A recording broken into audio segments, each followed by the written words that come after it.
tasting and your grab-and-go charcuterie from our beautiful Parktoberfest ladies who are already starting to talk about our big fundraising event for the fall, Parktoberfest. They will talk about it later in the meeting after we have our speakers. So first of all, I just want to remind you, we have a new public safety survey. It's on our website. It's under latest news. If you go to the homepage, scroll all the way down, you'll find the public survey. What we're doing with the public survey is we're trying to get information from you about what your biggest concerns, ideas, or interests are regarding public safety in Land Park. And on our September 7th meeting, that's going to be a public safety topic meeting. So we're going to take the information that we receive from you and try and bring speakers and have topics that are of interest to the community. So there's that. Lawn signs. If you came and you brought a friend and you signed up to be in our membership, you're going to take home a free lawn sign. Apparently, they're starting to get a little attention. People are starting to email me and ask, hey, I've seen that lawn sign. Where can I get one? So the meeting is the perfect time to get one. Let me see, what else here? Okay, so we'll be able to answer any questions you might have for Land Park Community Association later on, but right now we're going to start with our speakers. So our first speaker is Joe Flores. He is our District 7 Park Commissioner. So come on up, Joe. Hi, good evening, everybody. Can everybody hear me? Yes. All right. Well, thank you, Chris, for inviting me to come here tonight. I am the Parks Commissioner for District 7. I am an appointed person by the council, by the Office of Councilmember Rick Jennings. We have Dennis Rogers over there, the Chief of Staff for the district. I was appointed in January of this year with redistricting coming into full effect. And terms coming up, it was time, and the previous District 7 Commissioner did not want to accept the next appointment because his life has changed and a lot more responsibilities. The council office reached out, they're like, hey, would you like to continue your service? I'm like, yes, because I was formerly the District 5 Commissioner with under Councilmember Chase Chenier. With redistricting was the old District 5, and I live in Southland Park, so Southland Park, it was the old District 5, now it's District 7. So I've been on the commission now since March 2017, but my service for District 7 has started earlier this year. And so Chris sent me a couple of questions before tonight's meeting saying, what is a Parks Commissioner? What function does a person like myself and other commissioners play for the city of Sacramento? So there was some questions, and then obviously later as I finish, if you all have any questions, there'll be a little quick Q&A. So the council offices, all council members have appointed commissioners, Planning Commission, Active Transit, Parks, a whole, like 20 commissions that the city oversees. And basically they're an advisory committee to the city council. And I just happen to be on the Parks one, where any and all parks related issues comes to the commission first, and then we advise and send a recommendation to the city council, and then they're the ones that finalize items. And items include like naming of parks, master planning of parks. Right now it is budget season, so we had the budget presentation and come to our commission to kind of bless it as it went on to city council, and a whole litany of other parks-related, city-related items, and obviously District 7-related items. So that's the first main part of what a commissioner, it's a volunteer position. I'm a dad. Parks is very visible in our community. We happen to be at the flagship park of the city too, so there's that extra responsibility that all of us share here in this new District 7. And when the winter storms did come earlier this year, we got a report that said 70 trees, and you all saw all these heritage trees just fell over due to the winter storms, and some of those trees we're never going to get back, right? They're hundreds of years old. And so we have a great parks maintenance team that responded during the emergency, mulched them. We had the mulch events that was run by the city, the parks, and Department of Utilities. I know a lot of neighbors, a lot of us got the free mulch because you can go to Home Depot and it costs a lot, but we got some great mulch out of that. So that was the first set of questions. The next set of questions is, what would somebody call you for, like, whatever favors that they have, how would they talk Sure. to you if you want something, what would they call you? Sure, and I've had conversations with the district office, we're also like a liaison, because I too am a neighbor. I'm an additional resource to reach out. As you can imagine, the council office gets hundreds of emails per day on a variety of topics. But if you have some park-related issues, I know we've reached out, we've had coffee chats before. I know we're gonna have a park ranger in a little bit. It's just those extra eyes and ears. I have a 10-year-old son. I too go to all the parks not only in District 7, but across the city. If you see an issue, obviously the city says call 311, send an email. But it ends like CCing me or CCing Chris. It's like, hey, I see this issue. Can you help out? We can help spur that initial response. The park rangers can't be everywhere all at once, but if we say, hey, I saw something over there, we can help, help move it along as best as we can. And other issues, like if there's a sprinkler that, exploded, we're that additional resource. Because District 7 is very multifaceted, it includes Curtis Park, my neighborhood, Southland Park, Pocket Green Haven, South Pocket. Each neighborhood has its own constituency, its own set of issues. I know, Dennis, we're in some meetings next week with another set of neighbors, and it's just everyone loves to take stewardship of their parks. It's their reflection of their neighborhood. If the park is clean, the park is maintained, and if something's just a little off, then the emails come. And so we're just trying to help mitigate that as best as we can, because this is our safe place to go. This is our place where we're walking our pets. And during COVID, it was a great place to just release some of that extra stress that we all went through. So, and having coffee chats with stakeholders like presidents of neighborhood association. I'm a former president of the neighborhood association down in Southland Park, so I too know the ebbs and flows of running an organization like that and receiving emails and constituent calls, helping out businesses. It's just all the litanies of what makes a neighborhood great. I just heard, Vic's ice cream's here. If something's happening, how do we help out our small businesses? And because it's just parks, business, corridors, safety, it's all part of what makes our neighborhood so vibrant. So we're part of a team, and I just try to play my little part in that. And then like when we get another constituency call, I talk to Dennis over there. It's like, can I handle it first as a representative of the council office? He's like, sure. And we have an event with Plaza Cervantes in July with just a little quick cleanup over there. So it's just being that liaison, connecting them with the right staff of parks, right staff with the city of Sacramento to improve and revitalize your piece of the city. Okay, yeah, I think that was most of them. Okay, yeah, a little Q&A. Yes, sir.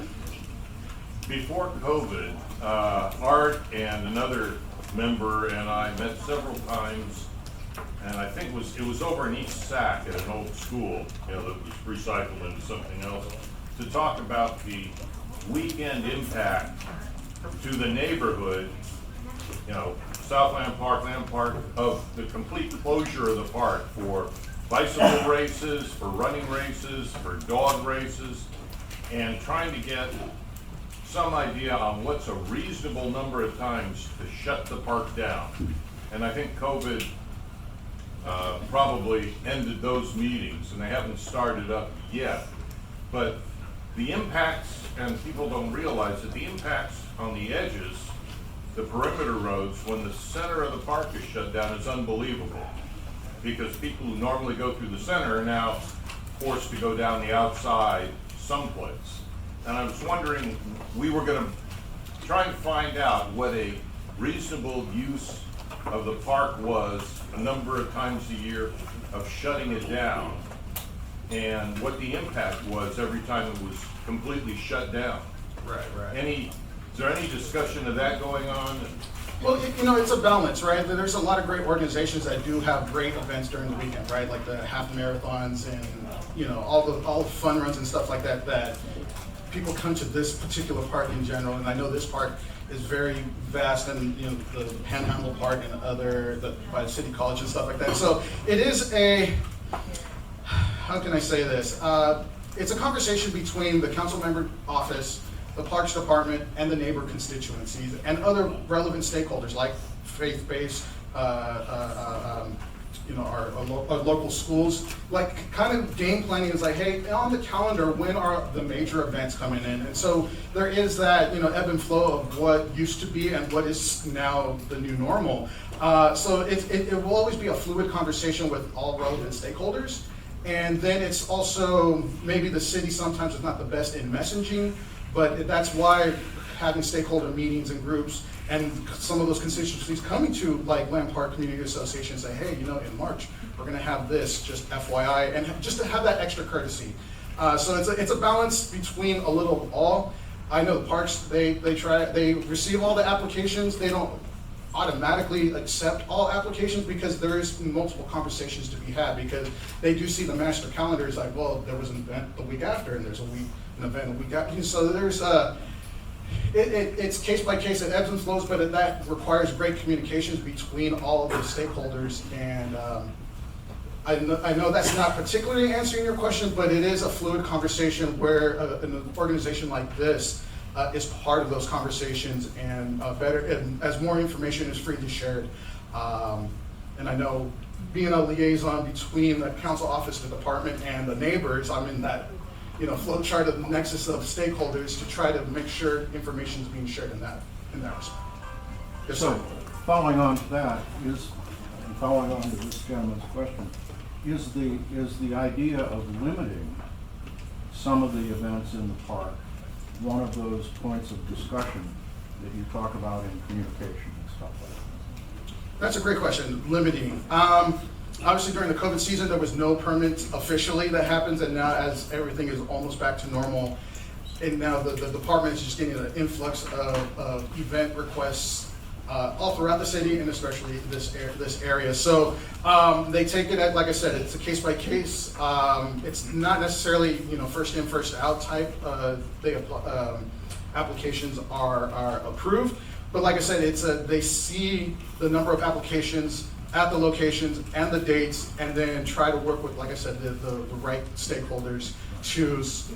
But is the number of events in the park, the number, is there a discussion about limiting them beyond what they are at this point? Dennis wanted to say something? So Dennis? just to answer that and to help Joe out just a little bit, what we're happy to do is if the Land Park Community Association wants to kind of do some groundwork and then approach the office about having that conversation, we're happy to entertain it. We bring Joe in and everyone else, and we're happy to sit down and talk with you. We recognize it's a regional park and that there are impacts from a regional park, and we can have a conversation about it and see what's in the best interest of everyone. And the impacts to the local community around is an important one to take into account.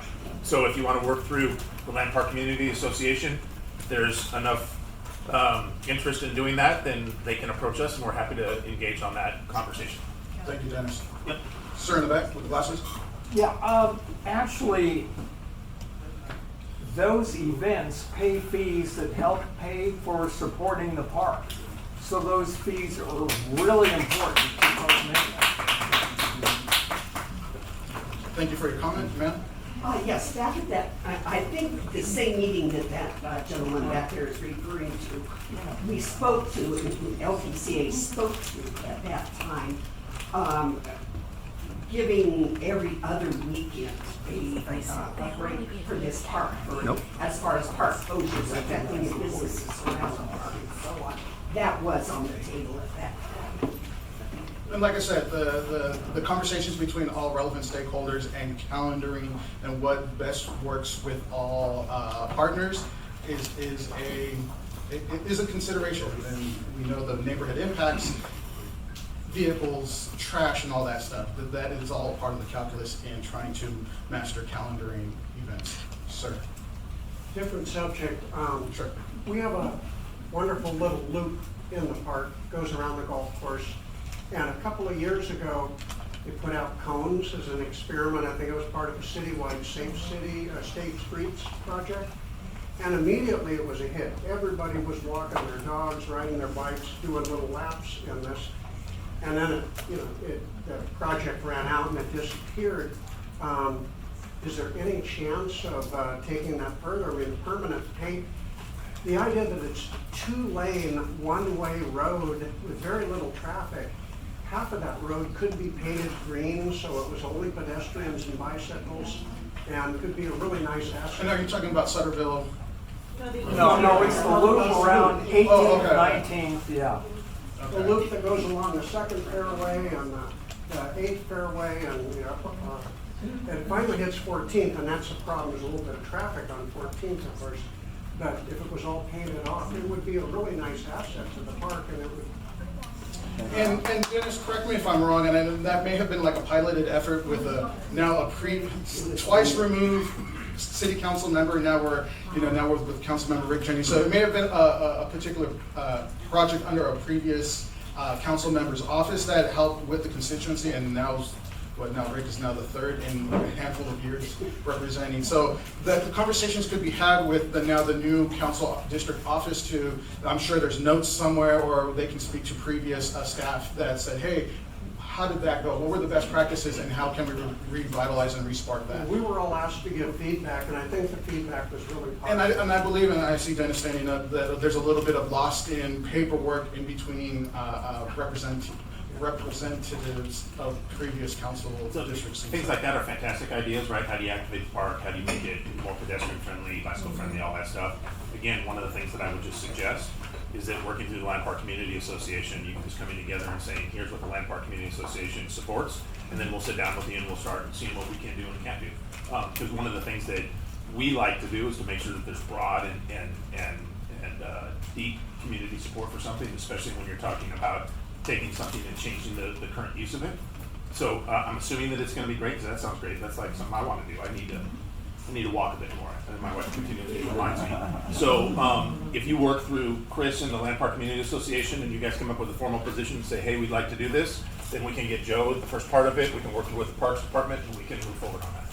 But again, on all things like that, working through the Land Park Community Association is a great place to start, because what we don't want to do is try and find out what the depth and breadth of the support is, right? Because there could be a small group here and a really large group over here, but if you have a really active community association and you guys can work through them, then we kind of know that there's broad support, and that's something that we would like to be able to work with you on. Thank you, Dennis. I think I'm at time on the agenda. Thank you, Chris. If there are any additional questions, please, I would advise to go through the president. We have coffee conversations, and like I said, those coffee conversations creates like a nice working agenda. We take that to the council office, and then from there we can create a great game plan for the rest of the year and the years to come. So thank you for having me, Chris. Thank you very much. Thank you, Joe Flores. So here's something to let you know. This is your association, right? So that question, we've been talking about this at our meetings. We want a space that's safe so children can ride their bikes, do a little, scootering, roller skating. People can, car-free space that's safe, because a lot of kids don't always have backyards or streets that they can go to, and so it would be really nice to have that here. So we would welcome the opportunity to partner with any other people in our community, and then go to Dennis and see what we can do so we can have something more permanent. Yes? They used to at Golden Gate Park do it on Sundays. So that's a model that's used. Because not only are the cars going up, but often when I'm walking, cars are going the wrong way. Yeah. So it's not safe. So we have that on their side, but we could use that other model. And that's exactly what I have mentioned, is that Chicago, Golden Gate Park, Seattle, they all do it. They have a car-free space for people, and it's amazing, and we really would love to bring something like that to Land Park. So, so there you go. Okay, our next speaker, Cory Dobbs. He is one of our wonderful park rangers. He's going to explain what he does, what's going on with the park rangers, and anything that you might be able to help him with, or something that if you have any questions, what he can help you with. Thank you. Thank you, Christina, for inviting me to do my favorite thing, which is public speaking. I'll keep my set to about 5 minutes. So I'm Ranger Cory Dobbs. I've been here about 2 years, started in April of 2021. I come from a 20-year military background.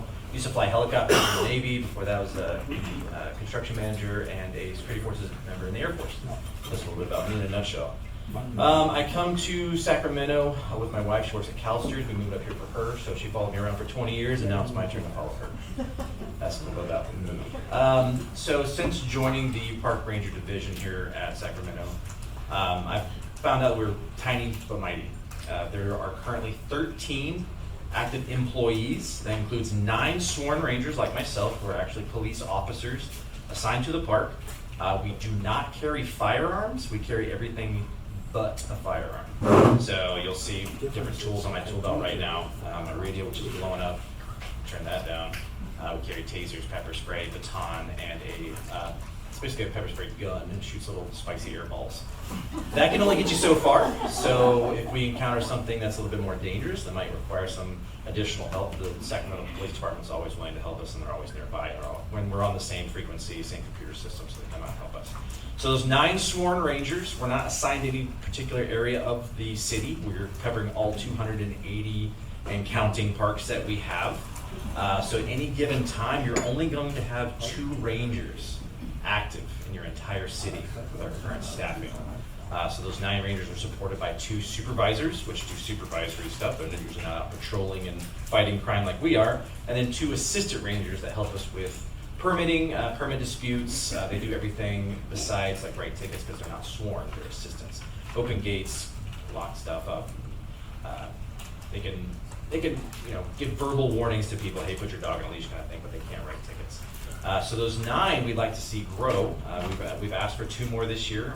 My supervisor, Sergeant Conroy, is currently at a meeting on the other side of town right now talking with the Parks Commission about that. If you'd like to help with that effort, blow up Dennis's email and phone to get to Councilmember Jennings about why we're needed here in Land Park. On a typical day, I'll use today as an example. I wrote 6 tickets just here in Land Park. 3 of those were for stop signs, a bunch of other things like no registration, plates covered, no proof of insurance, things like that. So for some reason, people love using your park as a thoroughfare. I'm not quite sure why. Land Park Drive is surveyed for 30 miles per hour. There's no sign in Land Park that says it's 30 miles per hour, which I find weird. But if you look down further up north, there is a sign coming into Land Park that says 30. So I've checked with the traffic engineer. It is slated for 30. Every other road in Land Park is 25. Maybe putting some ideas in your head of something we can maybe address. I'm more of a foot soldier, go out and do your bidding rather than come up with changes and stuff, but I always like to throw ideas at the constituents here. So with those 9 sworn park rangers, 2 supervisors, and 2 assistants, again, we do cover 280 plus parks. No one can actually give me an actual count because there's so many coming out every day. We also cover about 4,000 acres of undeveloped land, and then we're up to 65 miles of bike trail right now, and then the new Del Rio bike trail that's being constructed just south of here as well. So we're getting more territory and less people because we just lost one recently to the county park rangers, who have 40 rangers, and one of our very, very talented rangers, which we didn't assume he'd be here long because he was kind of overqualified. He went on to the county rangers to work with those guys. He was awesome. He was my partner, and I lost him. But he's on to bigger, better things. So we could always use your help in terms of fighting for us to make us bigger, because we are pretty stretched thin now. We're only getting stretched more and more thin every day, like I said, with additional parks being created and bike trails. So I'd like to open it up for any questions you might have. Kind of give you a really fast and dirty rundown of what we are. Or any questions for me? See lots of hands. That's excellent. Let's start in the front. Mine's quick. You said county versus city park ranger. So what do they cover versus you guys? Excellent question. So basically anything on the American Parkway, they cover the American Parkway. So the American River Parkway. American River Bike Trail, the entire river up to Folsom, where Folsom El Camino Park Rangers will take over, at Natomas Lake. They cover the entire river. They basically don't move anywhere off the river, so county parks in general, they won't have a county park ranger go to those. They send the sheriff's department. So they're really tasked with tackling the homeless crisis on the American River Park Trail, all the problems that come with that, fishermen, people going in the water. You've noticed the drownings lately. They've already kicked off a great season of drownings this year. Please stay out of the river. It's dangerous, fast, and cold. So they cover all that. We cover the Sacramento River. We don't have any boats. We don't have anything to go in the water with, but somehow we're in charge of the river. So we rely on the fire department with their boats. Sac PD has a maritime unit, usually only in the summertime. Most recently, 2 weeks ago, we had someone who was experiencing some mental health crisis, decided to take their own life.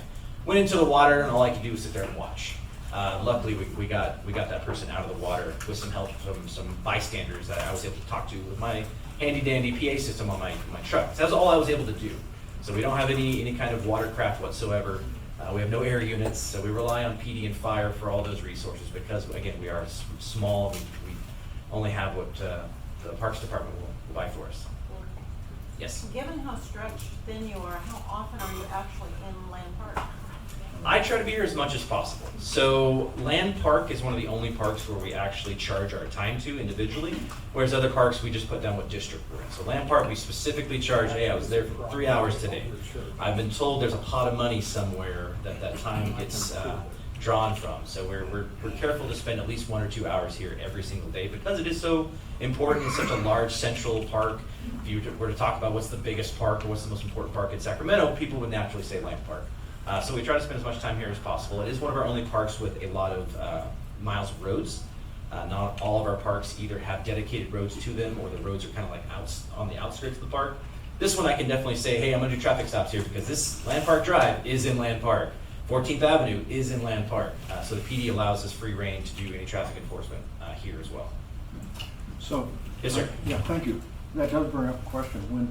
When there's all the activity in the park, and I certainly agree the park belongs to everybody, but especially on weekends and things get rowdy with cars and noise and speeding and all of that, should we call the Rangers or Sac PD? So if it's a non-emergency, if it's something that doesn't require a armed person, whether it be us with our myriad of tools or an actual police officer, use 311. So, hey, this person has their dog off leash. I asked them to put their dog on leash, they told me to F off. Or this person has a campfire and that's nowhere near a barbecue pit. Or this person's been camping in the park for 3 days and I've not seen them move. Those are all 311 requests. If it's a crime in progress, if you feel that your safety is in any way, shape, or form dangerous, please call police non-emergency if it's not something like life-threatening at that moment.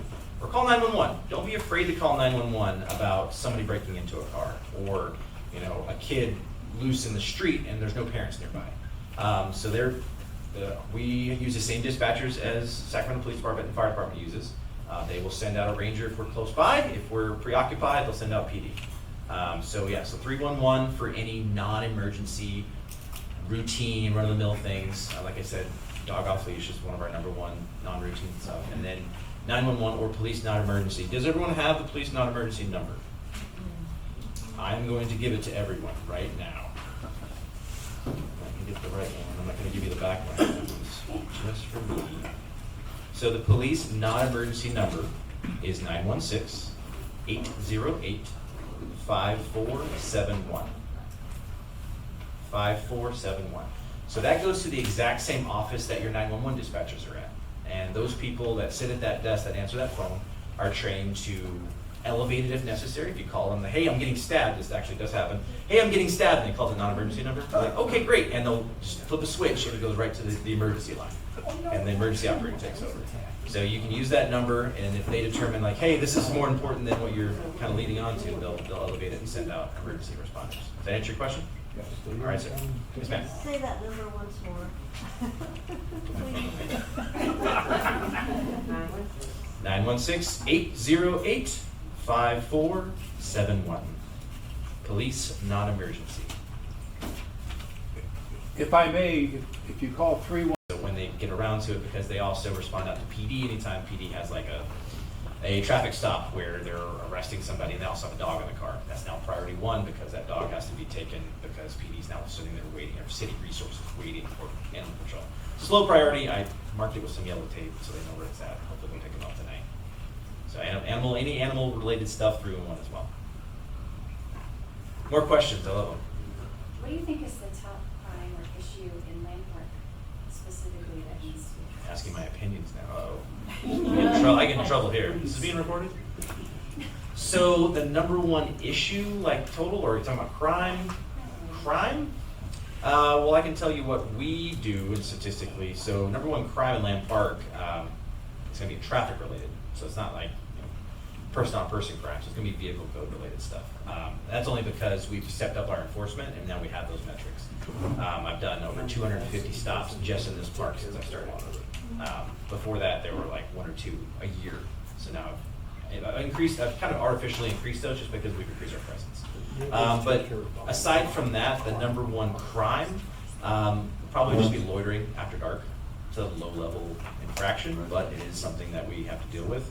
And there is a little bit, kid gloves we have to take with us sometimes. We do have permitted events that can go after dark like this one. So we have to we don't profile anyone, of course, because why would we do that? We have to take the totality of circumstances in hand, see if this is like something that we can ask the person nicely to leave the park, because it's after dark. And has anyone else noticed how dark this park is at night? Yeah. Is there a reason behind that? Why is this park so dark? It is scary dark. I don't feel safe in this park at night. It's because the city, when they delegated this park, they chose it not to, everybody's supposed to just leave at dusk. Right. And so there's nothing else supposed to go on, so that's why there's no lighting, so it is not bright. Got it. What if I want to walk my dog at night? You can't. You're not supposed to. It says right on the sign. It says loiter. No, you're Walking through the park loitering? Yes, which I do. And I see a Air Force veteran, by the way. Yes, I am. Yes. So loiter, if we're going to use the actual technical term, means to remain without any plan to leave. So if you're walking your dog through the park, I will never ever stop you for loitering in a park. If you're chilling out on a bench, smoking a cigarette, I might stop and talk to you. Say, hey, what's your name? What's going on? Because now it's a legal detention. I have something I can legally stop you from leaving. You're not free to leave at that point because I'm a peace officer. I can exercise those powers. But you're loitering. Obviously you're sitting there, chilling out.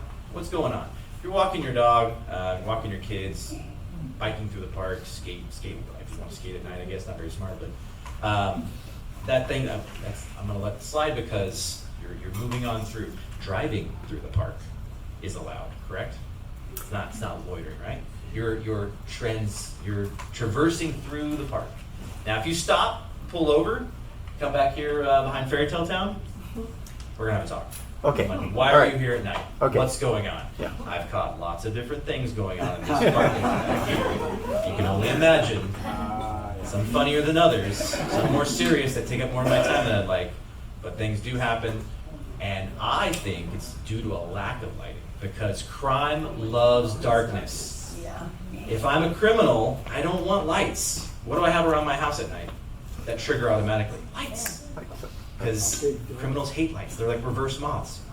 So that's one of the things if anyone asks my opinion of what needs to happen in this park, part of CEPTED, crime prevention through environmental design, that's one of the things we always increase in our parks. It's something that's been happening through 2010s, 2015, is CEPTED. You hear that analogy sometimes. Crime prevention through environmental design. One of those things is increasing lighting, increasing people as a natural barrier to criminal activity. If you have mom and dad walking their kids through the park at night, sitting on a bench, even loitering, goodness, and there's lots of light, as a criminal or a drug user, I don't want to be around that. They're probably going to call the cops on me. Like, I'm going to go somewhere else. I'm going to go somewhere dark. I'm going to go to Miller Park. That's where I'm going to go. That's a different committee I need to talk to. Next question?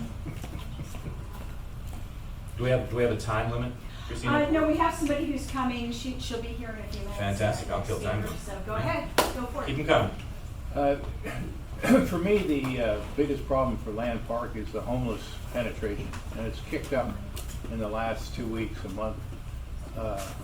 I live on the other side of the park, and I walked over, I encountered 2 homeless people tonight.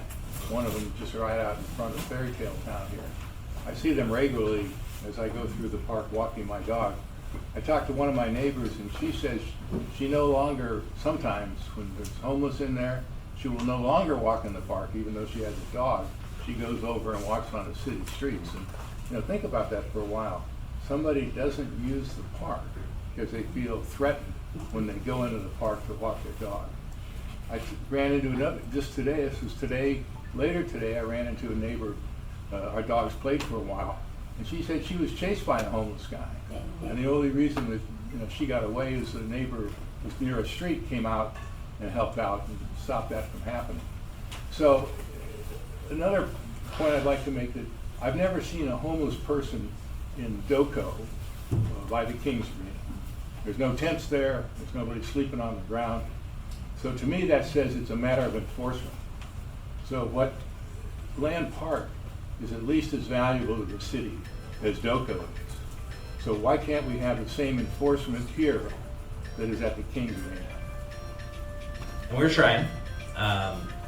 Didn't really hear a question there, but I'll address the homeless issue. Why can't we have It's a the same problem enforcement? exclusive to Land Park, right? No one else has that problem in the town? It's exclusive here? Okay. So you'll notice the corner, well, where 18th Street meets 19th Street, the little, at the Village Green there, we did have an issue. That issue is no longer there. The issue is now incarcerated. So there is some enforcement happening. It took 4 of us just because of the level of danger that the individual presented. But we did take care of the issue, and we constantly drive through the park and we address things that we can. Now, if the person just appears or is experiencing homelessness and they're just in the park during daylight hours, there's absolutely nothing wrong with that. We cannot say anything about that. It actually hurts us by pointing that out, that we have this person's experiencing homelessness. How do you know? How do you tell? So those people in the park, I absolutely I'll wave and say, how are you doing? I know a couple of them, Mr. Fine and Mr. Cedric. You'll see them here in the park every single day.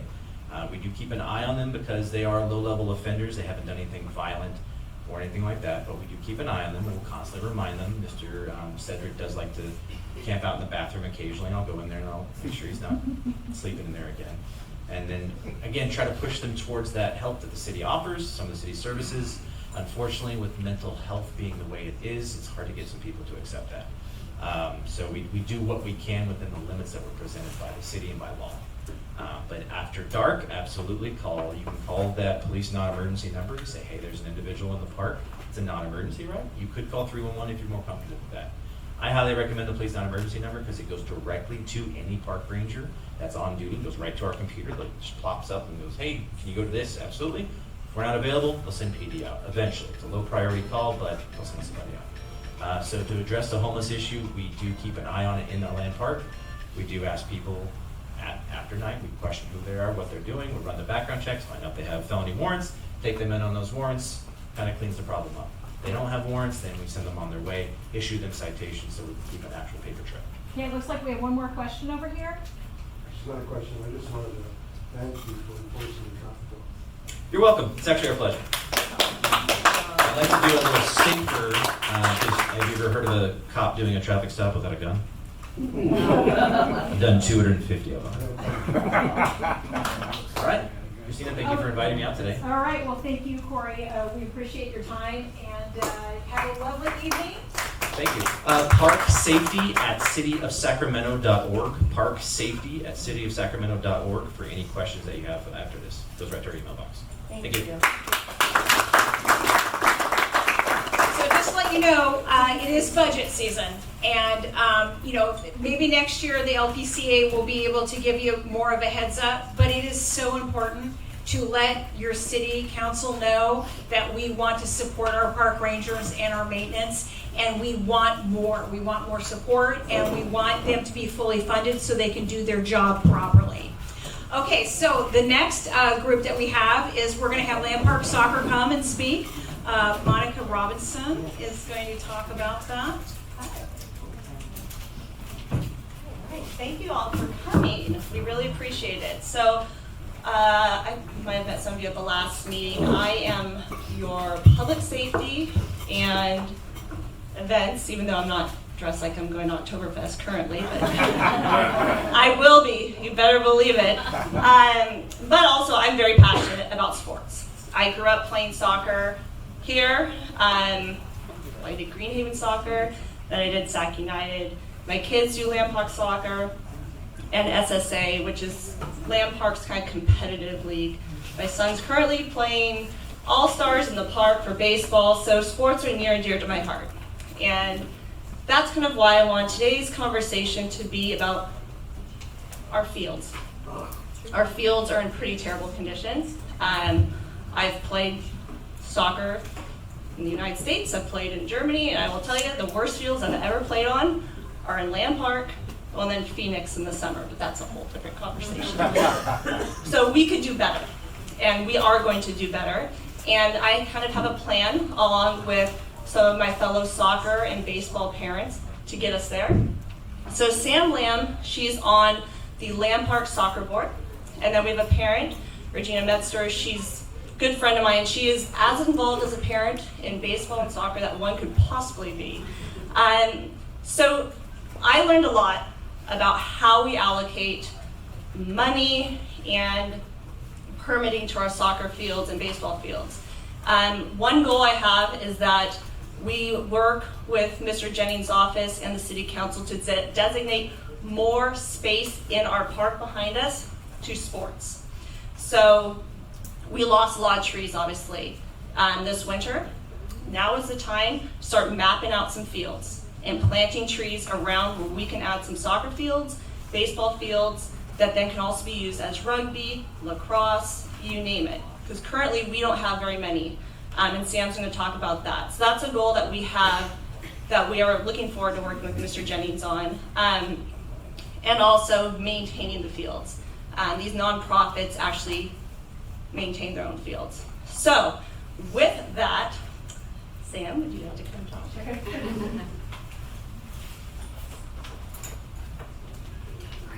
Thanks. So as Monica said, my name's Sam Lamb. I'm the Land Park Soccer Club Board President. And I know I hold an important position with the board, but I also hold two other very important positions. And the first and foremost is as a parent of a Land Park soccer player. And second is I am a coach of two teams. My U8 boys team last year played on hard pan dirt for the majority of their season. And my U14 boys team played right out here as their field turned to mud as we progressed through our season. And it was not fun.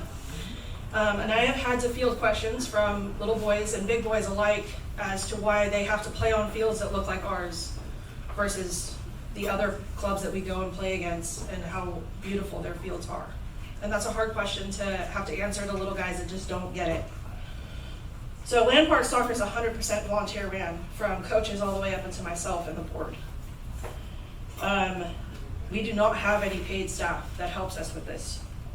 Over 1,000 children from the Land Park area and beyond play soccer every year for our club. Land Park's core purpose is to provide a safe and fun environment for all children to play soccer. And we are extremely lucky to be able to call this big, beautiful park in the heart of our neighborhood home. However, as Monica suggested, there's a lot of issues that we face with our fields, and not just the fields here at Land Park Soccer and Rugby Complex, but across the city permits that we hold. And that's one of the reasons I'm here today, is to talk about those issues that we have. And the first and foremost is the inability to rehabilitate the fields due to overuse. The fields in and around Land Park are used by many youth sports, as they absolutely should be. But there's simply not enough designated sports fields for all of us, right? The shortage of fields means that we and other sports organizations are stacking their practices and games, one right after the other. The fields have no chance to rest or recuperate, and the conditions are deteriorating severely. With this level of overuse, there's no amount of maintenance that can prevent that. In addition to all of us sports organizations, there's the multitude of amazing events that happen, especially out here at Land Park, and this adds to the overuse of those fields. The fields quickly turn to hard pan, hardened dust bowls, and then mud puddles towards the end of the season because they don't have enough grass on them due to poor watering and the inability to close the fields for rehabilitation. This does lead to injuries, and we have seen them time after time: twisted knees, twisted ankles, and this leads to more serious injuries like broken bones. Due to the smaller number of open spaces available through the city in our area, we also use the school fields at our local elementary and middle schools. And that comes with a slightly different set of challenges, but the fields are definitely an issue there too. I know.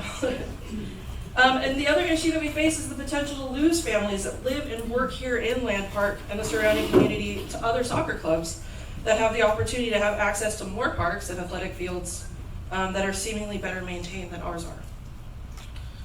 are. Land Park has 8 city fields permitted for the summer and fall, and 2 of those are only practice fields due to their size. We do strive to be a good community partner by putting money, time, and effort into our fields. On an average fall soccer season, our permit costs are $2,000 a month for city fields alone. We have a requirement of our permits to provide restrooms for our use, and we do so by providing porta potties as an additional cost. Since 2015, Land Park Soccer has spent more than $180,000 in field preparation and maintenance. But if you looked at our fields today, you wouldn't know it. That money was designated for and absolutely should have provided healthy turf for our children to play on, and for other sports organizations to use, and for the community to use at large. But with the overuse and overcrowding, it's impossible to maintain those fields. No amount of money or volunteer effort on our part is going to change that. We need more fields, and we need to be able to give those fields a break. And we know it's possible, because we've seen healthy sports fields in other neighborhoods and neighboring cities. So I give you these numbers not to brag about how much we spend, but how dedicated we are to these children that we serve.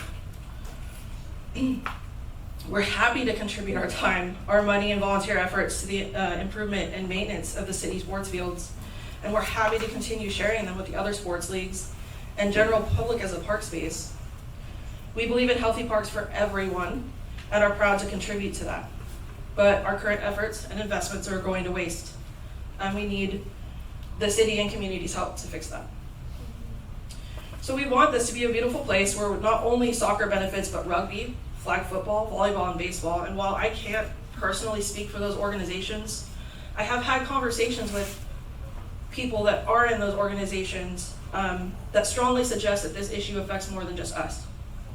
And that's not surprising, because a lot of our recreational kids are multi-sport kids. We want to continue to be that good community partner, and would like to ask for the city and community to help us get our fields back in better shape and help us look for more safe options for athletic fields in our area. Additionally, if there's anybody that can help us get in front of the school district and the school board to help us with their fields and the issues that we experience there, we would love that help. And I can't say thank you enough to Monica for inviting us to be here tonight.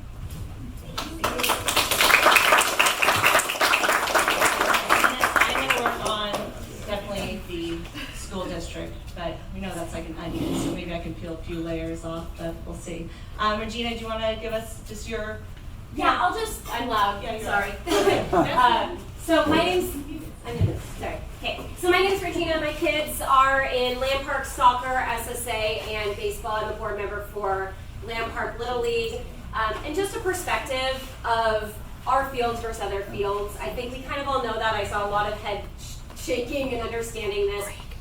The fields that we have are historic grass, right? I mean, the last time they were reseeded, you guys are just doing a wonderful job. They're putting kind of a Band-Aid on it season by season. And then their permits expire for soccer.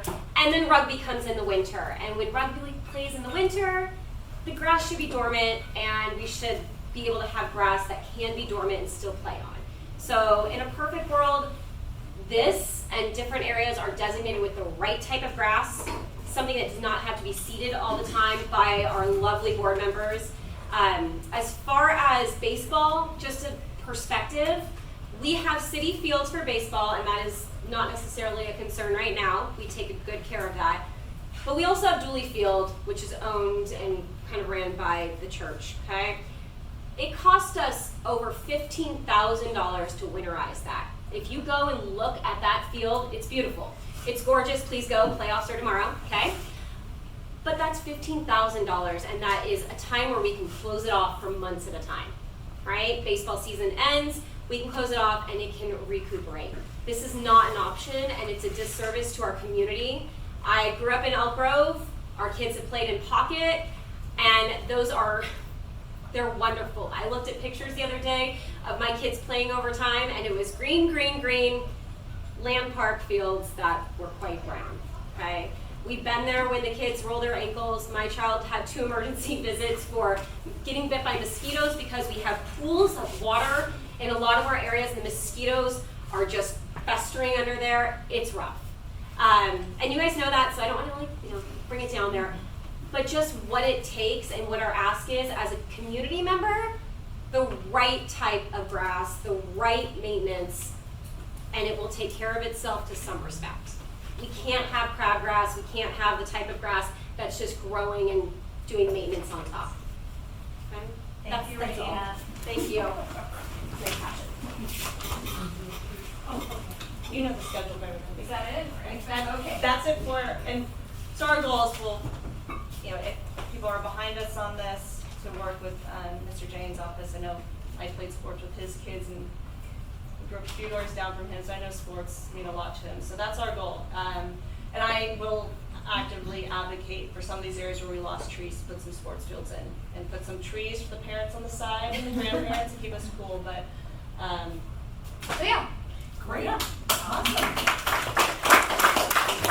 Okay, so we have one more very important speaker, but just to let you know, hang out, all right? Because after that speaker, we'll be able to answer some questions. We'll tell you about the events that are coming up with the LPCA, and then we'll have our free raffle. We've got Mumbo Gumbo tickets and tickets for the Parktoberfest that's coming in the fall. So right now, I'd like to introduce Dennis Rogers, who's the Chief of Staff for Rick Jennings. I know that Rick said he would come to every one of our meetings, but he did have a family emergency, so he had to fly out of town. So Dennis has graciously offered to come in and fill in the spot. So Dennis Rogers. Thanks. Can you all hear me if I don't use this? Okay. So just really quick, as far as parks go, that's the thing. Sports, that's really important, as you all know. So we'd love to work with you guys. We have great relationships with the whole part of the district, with the folks that are in Pocket Green Haven, work very closely with the Little League, softball and soccer, so we'd love to work with you. You can't have crappy fields. That's all there is to it. I have 2 daughters. They both played sports, did Junior Olympics. I've had a daughter who's, I think, last count played 11 different sports because she wanted to find out which one I did. She settled on lacrosse, right? So totally understand that. We do need to rest the fields, and the hard part in all of this is that we have overuse. The good thing is for Land Park Soccer is I believe you guys have secured the permit for the Sierra 2 field that we're rehabilitating. So we're trying to increase those. We need a crap ton more fields.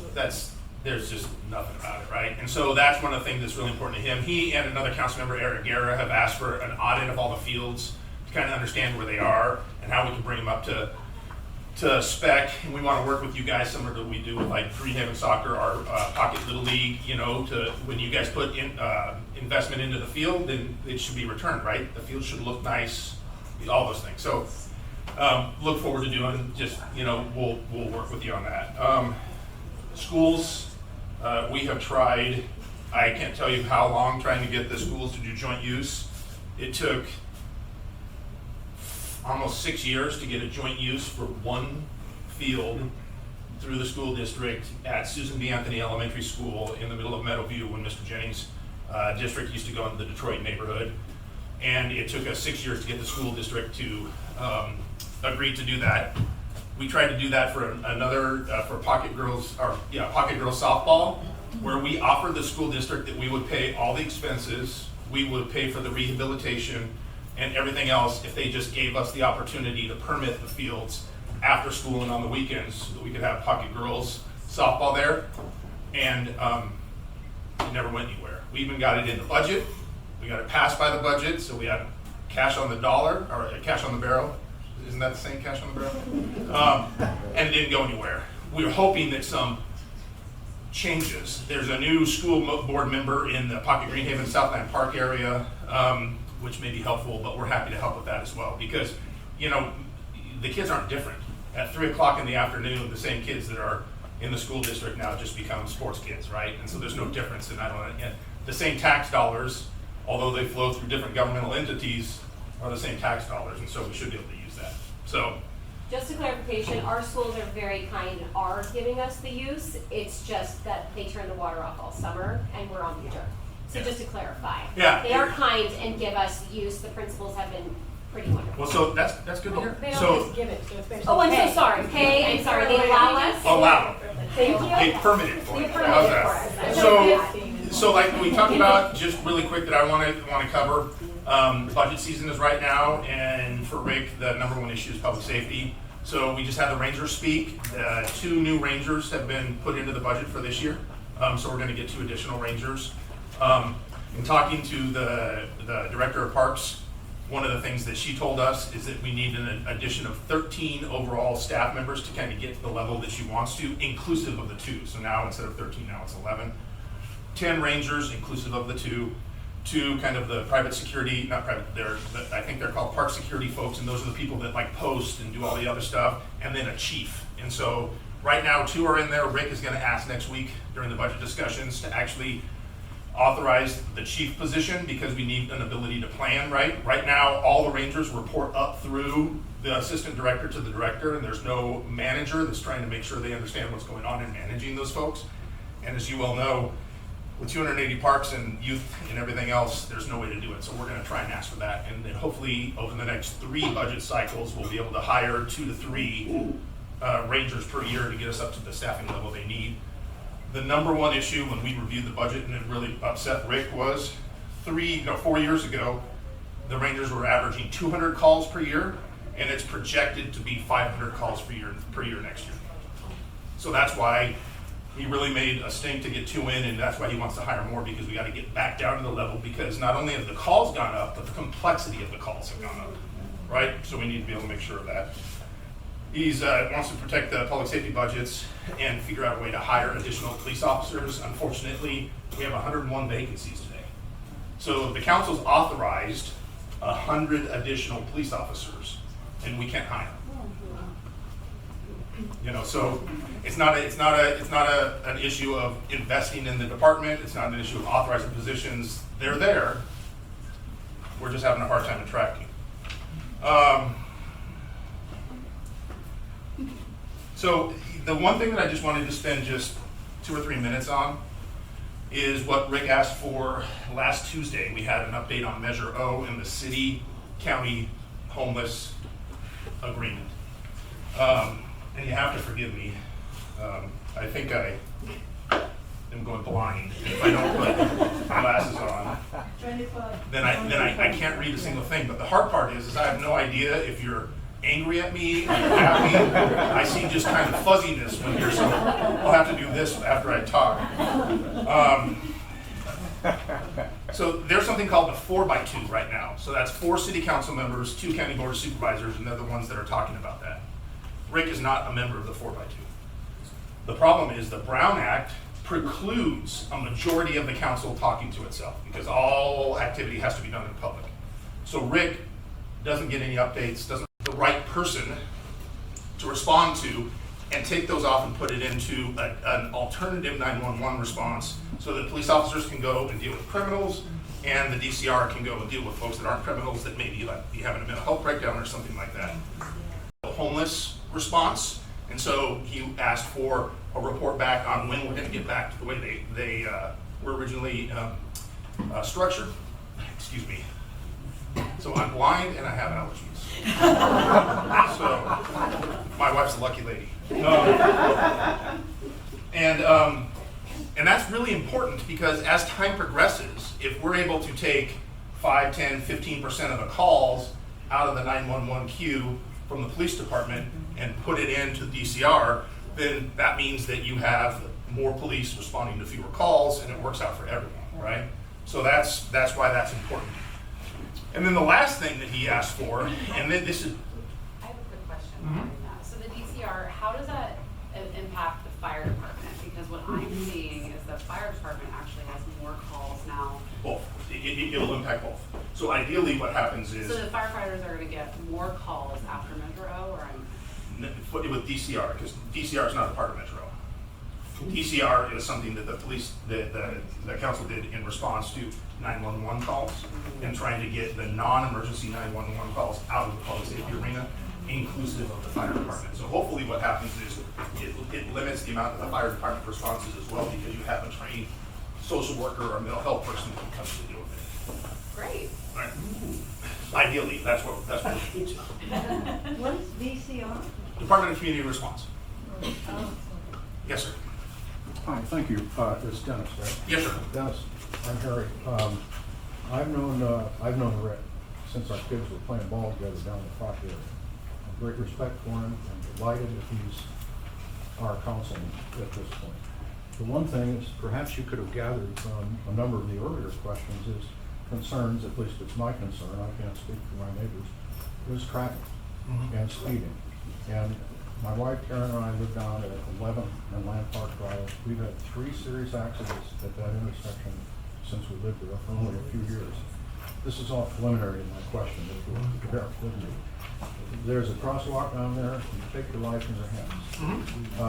We talked to Katie Valenzuela's office, and she represented this particular area. We got nothing. We live on 11th, as I said.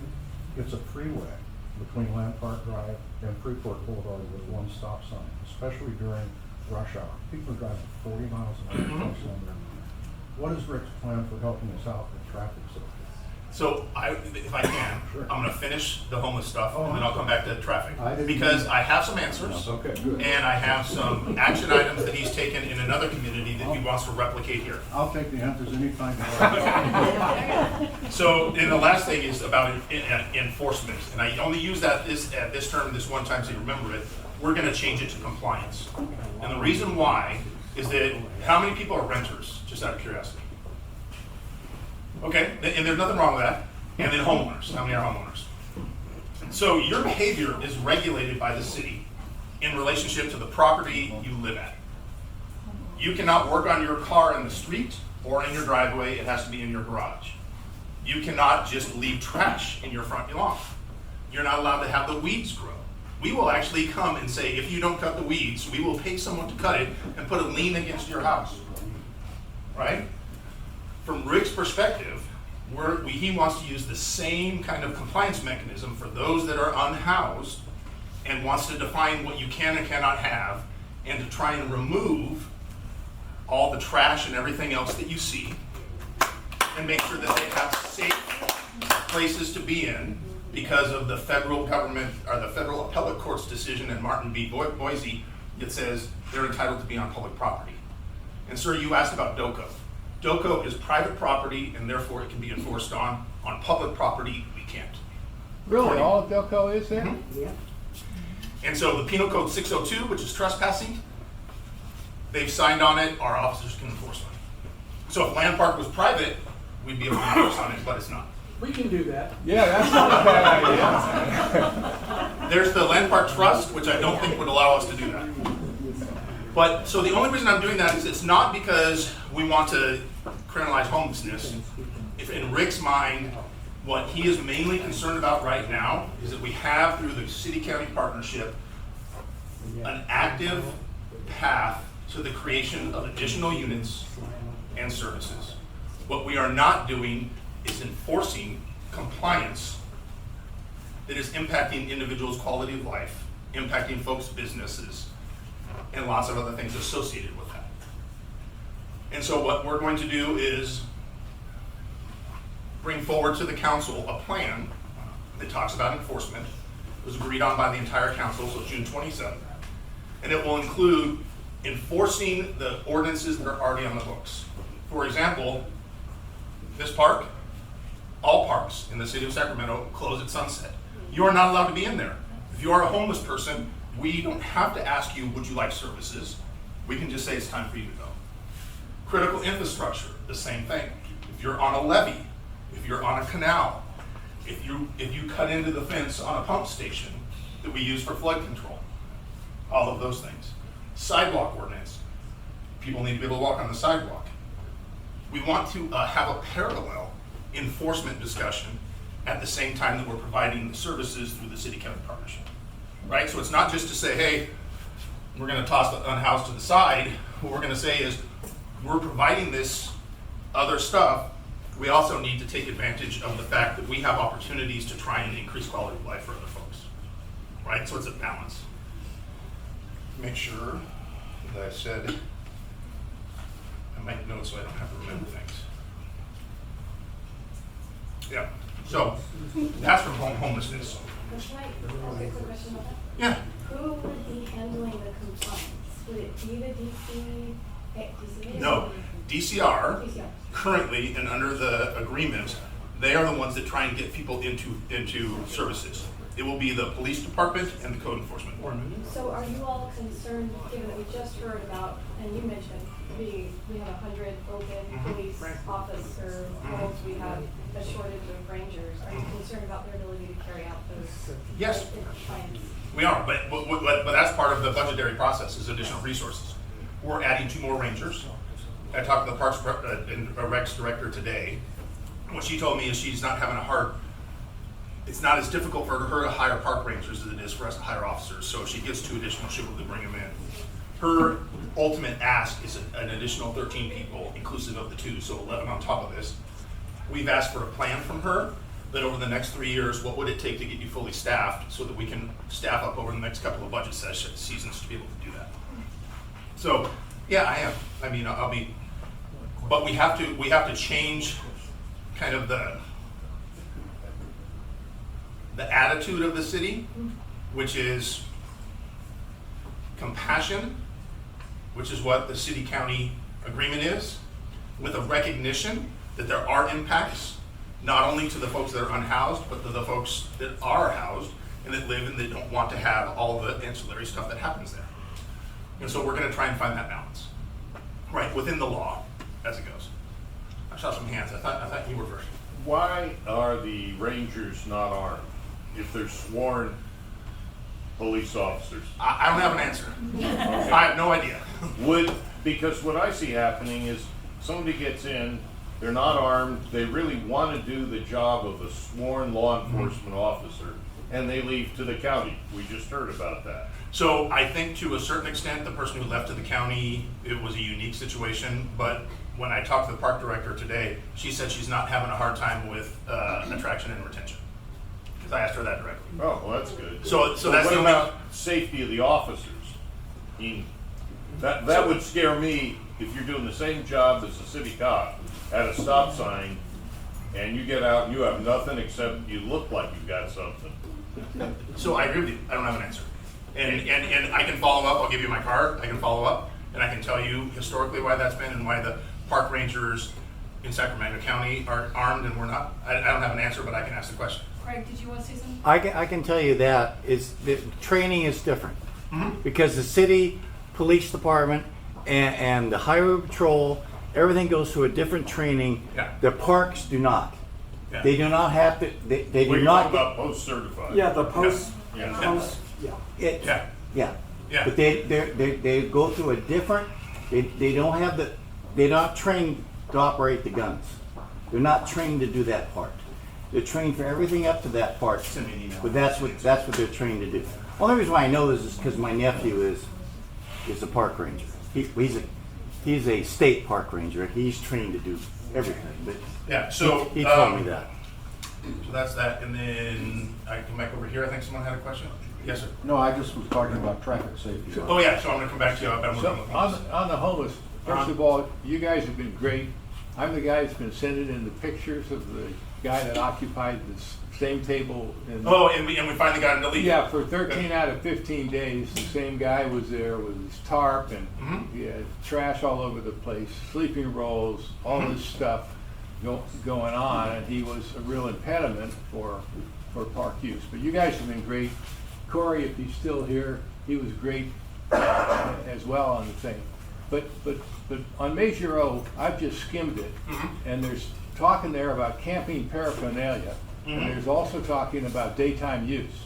So, and I think you're on the right track, and I just want to talk about that. So you stay with it, is that there's no reason, and as you heard Cory say, their instructions are, if you're in there, you got all your camp paraphernalia and stuff, you can stay there. I don't think that's what Measure O says.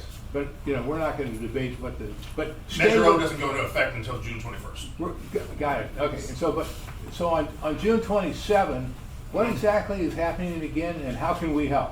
So what will happen is, and I had coffee yesterday with Chris, and what we're gonna ask all the community associations to do is suggest support for not just enforcement for enforcement's sake, but compliance, right? What we Right. want to be able to do is have that, and so sending in emails, calling in on the council meeting, those types of things, and we're gonna work through the community associations to get the information out to their membership. Because one of the things that we know as well is that we're not enforcing anywhere near what the county is doing. They're doing all the sweeps, and if you go out into District 3 and District 2, all the homeless that used to be on the American River are now in District 3 and District 2 inside the city. Got it. So we have to have the same posture Exactly. that our neighbors have. So I live in the city of Folsom. So my wife and I moved here almost 30 years ago, and my wife is a community college professor at Folsom Lake College, and so we picked living out in Folsom because she has a 1.5-mile drive for 9 months of the year, right? So she's Not so much for you. she's I think she's in our backyard tonight, enjoying wine and watching our dog run around. It's very different, the posture on enforcement. And so all Rick is suggesting is that we utilize all of the tools associated with this to balance providing the services to those that are less fortunate with us, and addressing the quality of life issues that are impacting other folks as well. Dennis, can I say something before we address the traffic safety? Yep. I just want to say regarding traffic safety, especially 11th and Land Park Drive, we do have a traffic safety committee. They are working very diligently on this issue, and so we will have more information on that soon. They also have a survey that we will be launching soon. We have a public safety survey that's already out. You can mention something about traffic safety there. So just to let you know, we are working on it. We have been working on it for a while. We do have several people who are on that committee. And so Dennis, Well, that is a perfect, working with your traffic safety Nancy, committee. I appreciate that very much. Okay. Because we had a meeting 2 years ago, I think. And that's the answer we have. We're working on it.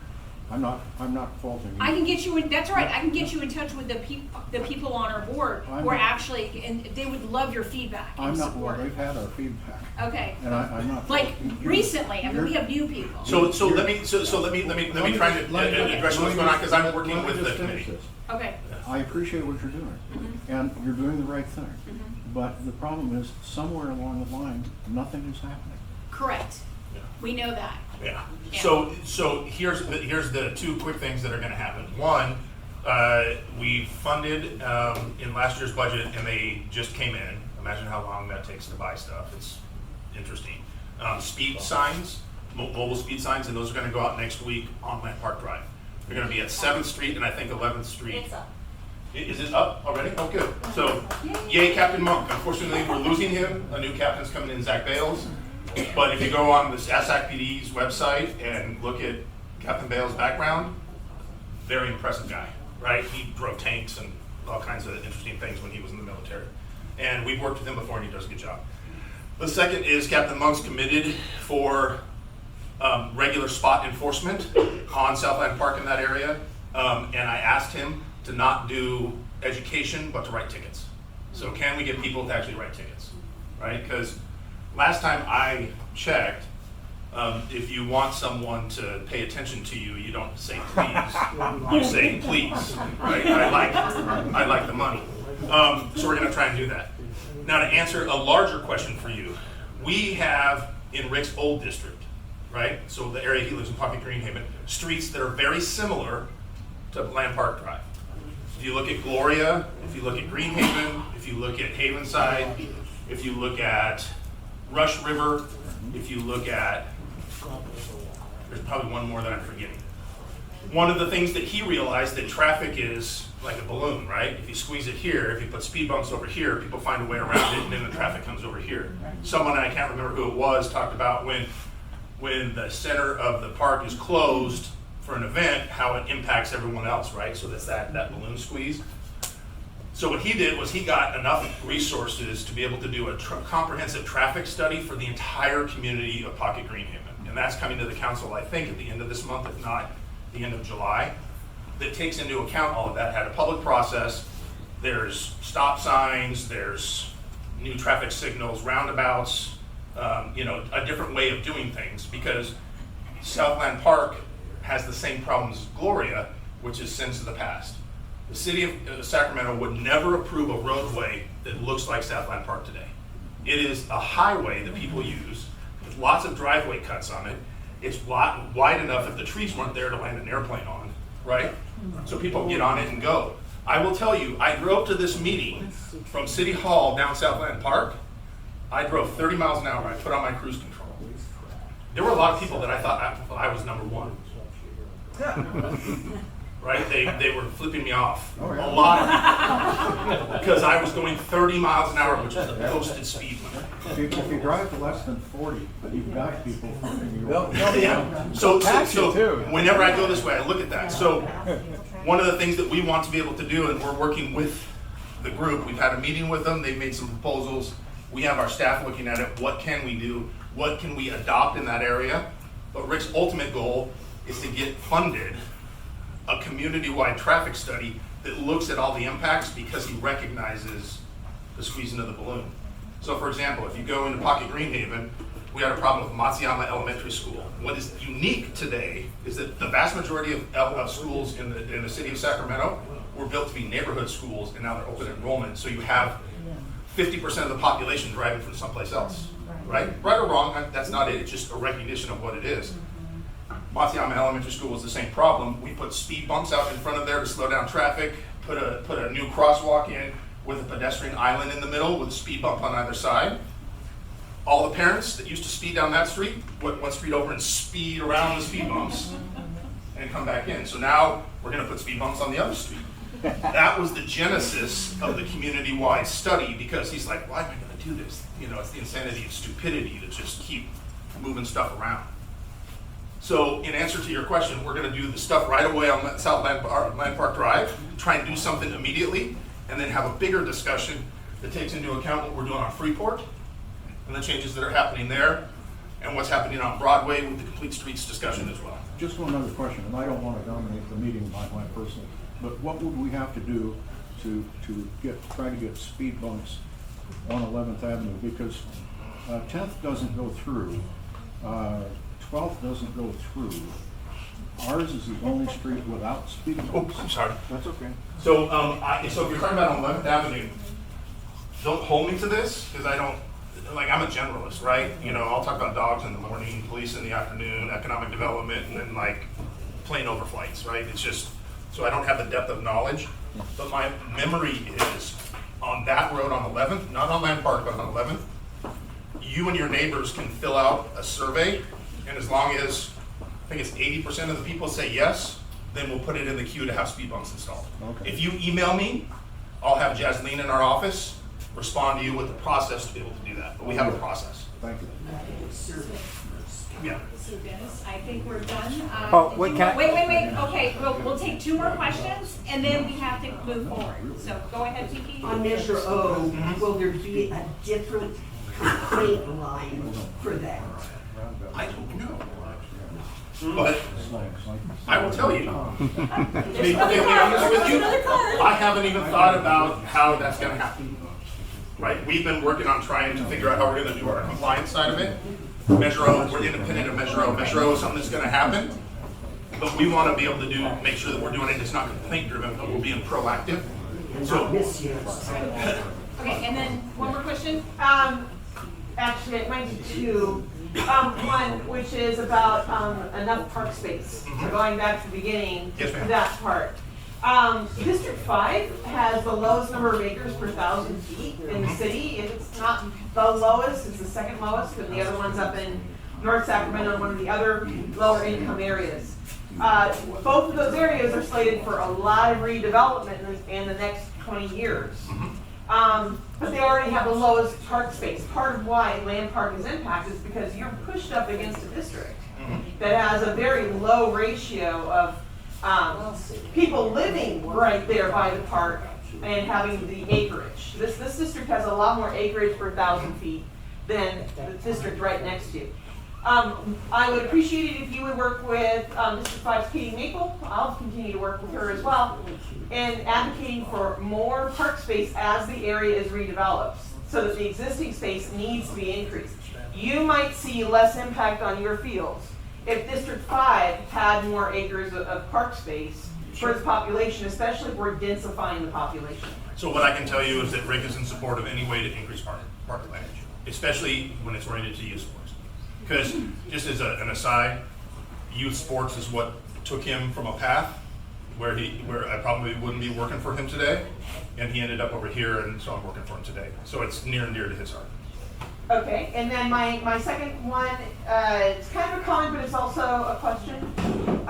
Back to transportation and public safety, I have to make certain I have my facts right. You can tell me if I'm wrong, but I believe right now in standard SAC PD staffing, on any given day across the entire city, they have 4 officers dedicated to traffic detail, and all of their shifts are at night. There are no dedicated traffic cops in the city of Sacramento during daylight hours.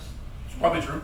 I don't know for sure, but I wouldn't doubt it, because I know what they're doing is they're folding specialty units, and traffic is considered a specialty unit, back into patrol because we're 100 officers low, just to make sure that we can staff patrol on a regular basis. But I'll find out. Yes, please. And then just email me with your email so I can get back to you. Certainly. Because, well, you know, but hold on a second. The reason why I do that is that it's a trail. You can hold me accountable because you send me something, and then if I don't respond, you can yell at me, right? But that's why I like doing it, because then I know for a fact that I can get back to you, and you know for a fact that you can hold me accountable to get you information. So that's why I do that. I mean, I know we're laughing about it, but it's a built-in accountability measure. Yes, thank you. Dennis, thank you so much. So can we take one last one? Yeah, sure. I'm sorry. You have one more question? Is there a question out here?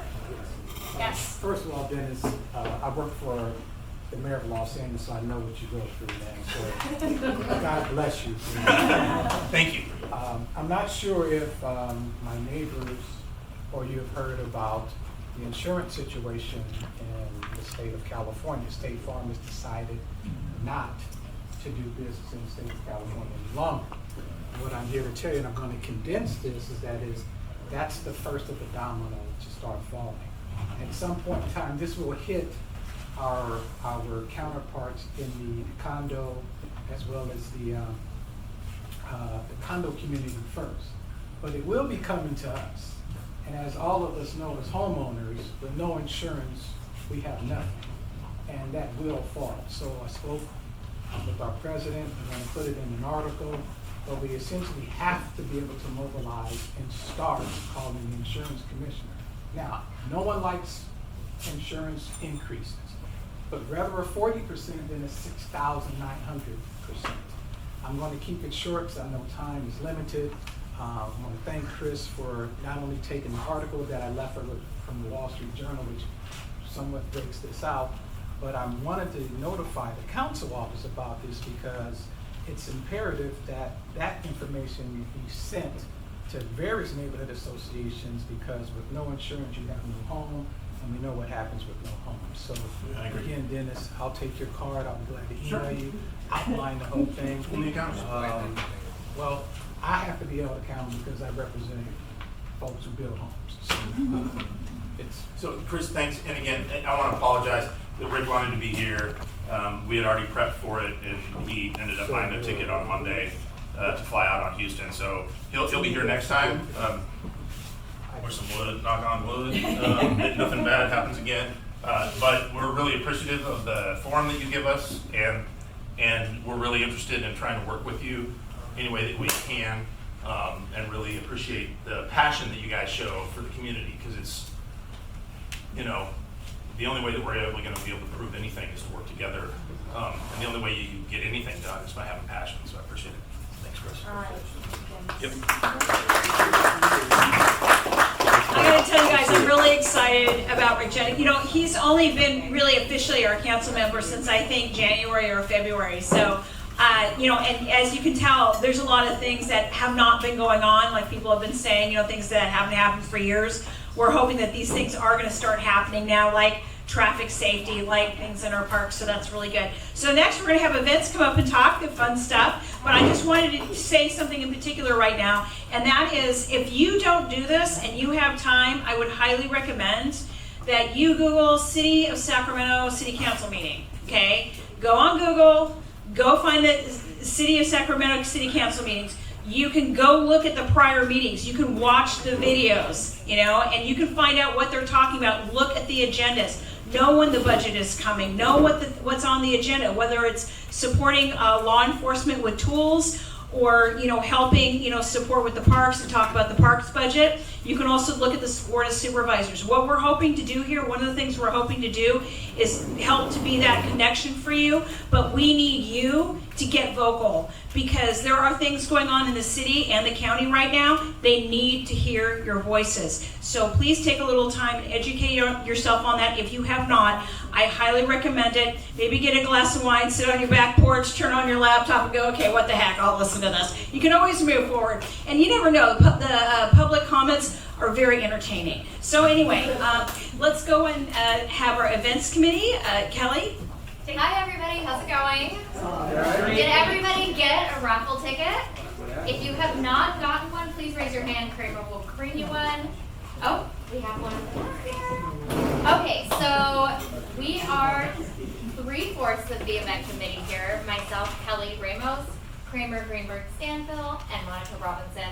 So we are excited to basically present to you Parktoberfest. It's going to be our goal is to bring back Taste of Land Park. Everybody knows that event. It was so much fun. It was so popular. It was also a huge fundraiser for the Land Park Community Association. So we're not quite ready to put one of those events together this year, but we did partner with the golf course. We will be hosting the Parktoberfest September 30th. It will be an adults-only event. Tickets are $50 for members, $75 for non-members.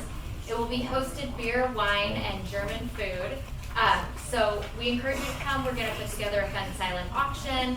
It's just going to be a great opportunity to come and get to know your neighbors and have some good food and kind of bring back a little bit of that fun community adult party event.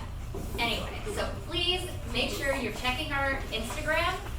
We're not on TikTok yet, but we are on Instagram. So follow the LPCA on Instagram. It's Team LPCA. We'll post a lot of updates on the event. Tickets go on sale July 1st. So just keep it in your brain. And we want to see you all there. If you're interested in sponsorships, send us an email. We're looking for sponsors. There's 4 separate levels, so we would love your support. Yes, or if you know a local business that would be interested in potentially Do you need sponsoring. volunteers? Absolutely. That's actually one of the things I'm glad you brought that up. Working on a function where we can have community association members sign up to volunteer at specific events. So if you want to just make sure you keep checking the website occasionally, we'll have like a survey form available for you to fill out in advance of each of our big events. We are also working on putting together a pedal and roll event, which Chris is really trying to make happen. We are really trying to make it happen. The goal is to close down the panhandle of the park and have it wide open for kids to ride their bike and scooter and skate and have music and food trucks and Kona ice or ice cream trucks or Vicks, you know. Or Vicks. Yep, we'll be there. But more on that. We're still working on permitting issues and dates where everybody's available, so stay tuned. Finally, in December, we will be putting together a Santa on the fire truck event. Probably hosting that in the parking lot over here, near the golf course. Okay, well, she was talking to me for a minute. So stay tuned for that as well. That will actually be on the same night as our community association meeting here. So all you will have to do is go over to the parking lot there, and then you can walk over here for the meeting and tell us about all the great feedback that you have for the events committee. So, Prost, get your tickets July 1st.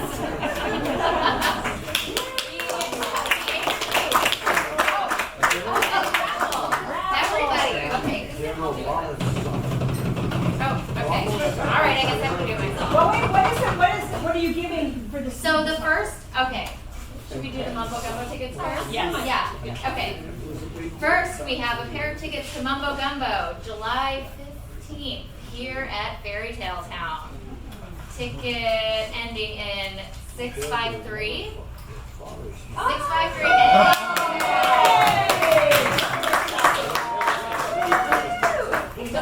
All right. Next, we have the tickets to Parktoberfest. So Just give us your name. yeah, just give us your name. We'll make sure you get your tickets. All right, here we go. Let's see. How many tickets? 2? 2. Okay. 646.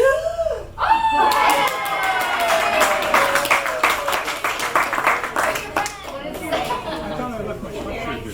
Somebody. Carrie's sign. No. All right, and I think we should auction I don't off the remember sign you- or raffle off the sign I remember too. you sitting there, Just but I don't wanna- remember your Let's do it. question. Who Okay. wants a lawn sign? Who wants a lawn All right, sign? last one. 635. Are they not here? Okay. 635. That's me. 635. Okay, that doesn't count. He's already got one. Okay. I got multiple ones. Okay.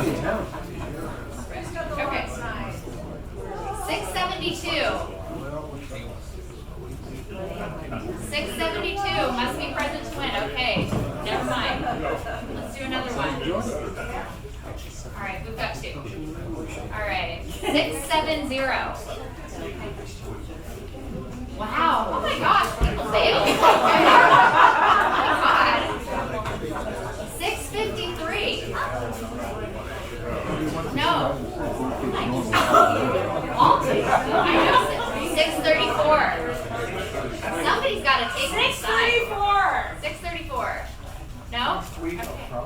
638. All right, maybe I should give up. 638? Yeah, 638. That's Karen's. All right.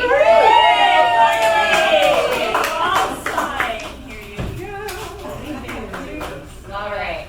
Thanks, everybody. And let us know if we should do another raffle at the next meeting, September 7th. Yes. Maybe we'll raffle off some more Parktoberfest. Yes. Okay, does anybody want a public safety update for Monica Robinson before we end the meeting? I'll do it quick. So Okay, she's I gonna- created a public safety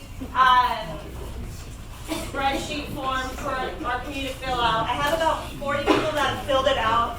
So go on our website and encourage your friends to fill it out, because if you don't fill it out, your opinion doesn't matter. But so far, just as kind of there's only 10 questions. It really doesn't take very long. Just a little preview. Right now, how do you feel about the quality of Lamb Park today versus when you moved? 46% of people said worse, 50% said same, only 7% said better. So that ain't good. Where do you feel safe walking? 85% that said their own street, and then it went south from there. What neighborhoods? 75% said their own street, and then we plummet. In the park, actually 78% said they feel safe. Some of the questions are children riding their bike. 42% said they do not feel that their kids could ride their bike in our neighborhood without an adult. Crime in our neighborhood, 60% have had a neighbor that's been a victim in the last 5 years. 50% have witnessed a crime in our neighborhood in the last 5 years. Only 28% said they haven't been a victim, known a victim, or witnessed anything. There's a questionnaire on presentations. So I was in law enforcement as a DA for quite some time, and still kind of in the field. So I have a lot of presentations, things I can teach. So if you want to learn something, there's questions on there. Chances are I already have the PowerPoint. And then with regards to most significant concern or complaint, so far 35% said traffic safety, 25% said homelessness, 16% said crime. Let's be clear, those two are very interconnected. But and then favorite aspect about living in Lamb Park, 40% said community and neighbors. So we're going to end on a positive note, because that's you all for being here. So fill out the form, because I've never made one before. And it was fun, so fill it out. Okay, that's it. Go ahead and get yourself like a little free takeout charcuterie stuff over at the table, and feel free to reach out to us anytime. You can look at our website at landpark.org. You can also email me at communications@landpark.org. Thank you very much. Have a nice evening.